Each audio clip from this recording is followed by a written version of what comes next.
Welcome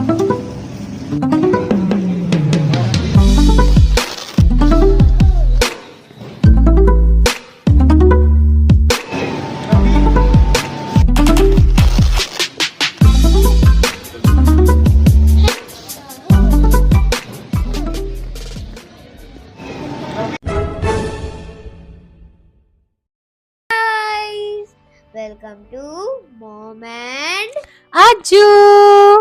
ఇవాళ మేమున్నామండి jug Mandir వెళ్తున్నాము. Like ఇదేంటంటే మన సిటీ ప్యాలెస్ వెళ్ళాం కదా నిన్న. సో దాని తర్వాత నెక్స్ట్ డే మేము సిటీ ప్యాలెస్ నుంచి జగ్ మందిర్ వెళ్ళామండి. ఇదే సిటీ ప్యాలెస్. ఇది నుంచి మేము స్టార్ట్ చేసాం మా journey. So like last time చాలా మంది అడిగారు టికెట్స్ ఎంత అవన్నీ అని. సో మేము ఇప్పుడు రివీల్ చేస్తున్నాము. సో ఈ జగ్ మందిర్కి అయితే వచ్చేసి పర్ హెడ్ 800 ఛార్జ్ చేశారండి. చాలా బాగుంది, కాకపోతే వర్త్ అనిపించింది.